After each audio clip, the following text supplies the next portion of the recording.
안녕하세요. 귀로 듣고 읽어주는 오늘의 인물입니다. 오늘은 원칙주의 법관에서 시작하여 사법부 수장까지 맡게 된 요즘 뉴스를 뜨겁게 달구는 인물, 조희대 대법원장에 대해 알아보겠습니다. 조희대 대법원장은 법은 형식보다 실질이다 라는 인식 아래 판사 시절부터 소수의 의견을 두려워하지 않은 인물입니다.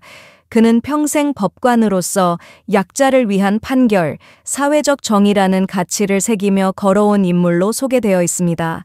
하지만 지금 그가 마주하고 있는 현실은 단순히 한 사람의 문제가 아니라 우리나라 정치, 사법 시스템 전반이 품고 있는 불평등과 권력의 독립성에 대한 위기를 나타내고 있습니다.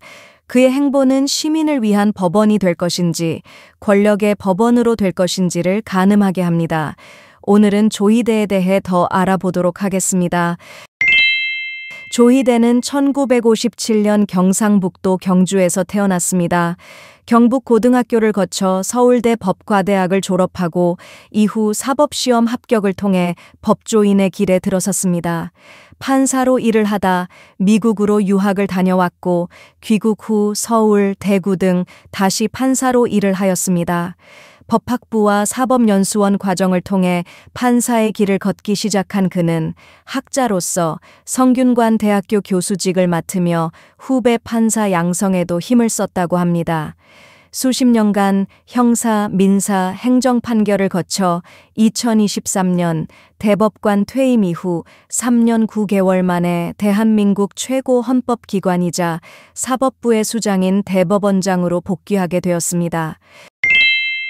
조희대 대법원장은 1986년 서울형사지방법원에서 판사로 임관하며 본격적인 법관 생활을 시작하였습니다. 그 이후 대법원 재판연구관, 사법연수원 교수, 서울고등법원 부장판사 등 다양한 역할을 거치며 사법 현장의 경험을 축적해왔습니다. 이러한 경로는 분명 그를 실무와 이론을 겸비한 법관으로 성장시켰다는 평가를 받습니다. 특히 그는 판례와 법리 연구에 있어 신중한 태도를 보여왔다고 알려져 있으며 내부 평판상으로는 원칙주의 판사라는 이미지가 있었습니다. 그러나 조희대가 정치적 이미지의 사건들, 특히 대선 관련 사건의 중심 인물로 올라서면서 법관으로서의 독립성과 권력으로부터의 거리라는 질문이 본격적으로 제기되기 시작했습니다. 사법부 수장이 된 뒤 그의 첫 직무 수행 및 조직 운영 방식은 단지 법관 경력을 넘어 사법부 권력화의 가능성을 열었다는 비판도 받고 있습니다. 조희대 대법원장은 사법부의 신뢰 위기를 자초한 장본인이라고 할 수 있습니다. 그는 비상계엄, 국가적 비상 상황 앞에서 침묵하였고 사법부가 직접적인 위기를 맞이한 순간에도 적극적으로 나서지 않았습니다. 하지만 윤석열 전 대통령과 관련된 일에서는 전례 없는 속도를 낸 것을 보아 그의 침묵은 항상 선택적이었고 한결같이 친윤파 행보를 보인다며 비판을 하는 사람들도 있습니다. 계엄이 끝나고 대법원은 어떤 공식적 표명도 없이 침묵했었고 서울 서부지법이 폭동 사태로 파괴되었을 당시 판사 신변이 위태로웠을 때에도 조희대는 현장 방문, 예방 조치, 담화 발표 등 아무런 행동을 하지 않았다고 비판을 받고 있습니다.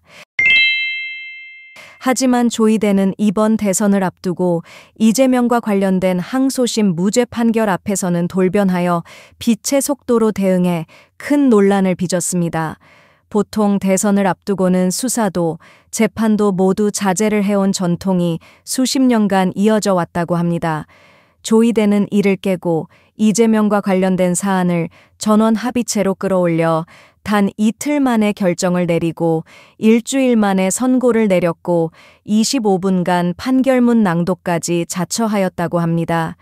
이로 인해 조희대는 법복 입은 정치인이라는 타이틀을 얻었고 윤석열의 몰락과 함께 친윤이었던 조희대 또한 설 곳을 잃어가는 중이라고 합니다. 조희대는 올해 국정감사에서 관례대로 인사말만 하고 본격적인 질의에는 응하지 않아 답변 회피라는 비판에 직면했습니다.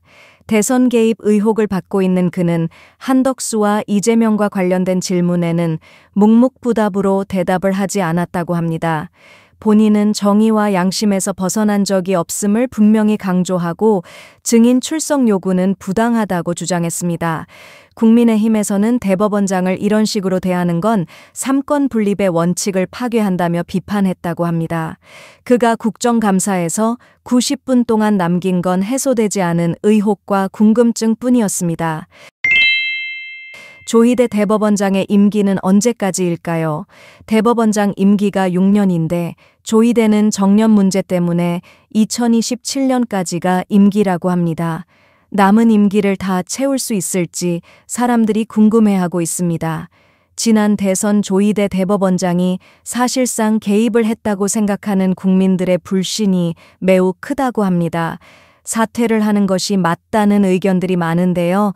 스스로 결단을 내리는 모습을 보여주거나 입장을 제대로 내달라는 요청이 빗발치고 있다고 합니다.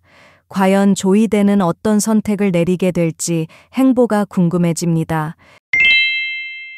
요즘 조희대를 둘러싼 이야기들은 참 복잡하고 어렵습니다. 하지만 결국 핵심은 하나입니다. 법이 진짜로 국민 편일지 아니면 권력의 편일지 하는 것입니다. 조희대 대법원장의 자리는 단순히 재판만 하는 자리가 아니라 국민이 법원을 믿을 수 있게 만드는 자리이기도 합니다. 앞으로 그의 결정에 따라 법원이 국민 곁으로 더 다가갈 수도 있고 반대로 멀어질 수도 있습니다. 지금 많은 논란 속에서 그의 행보가 참으로 중요합니다. 우리 모두가 그 길을 함께 지켜봐야 될 것 같습니다. 감사합니다. 구독과 좋아요 부탁드립니다.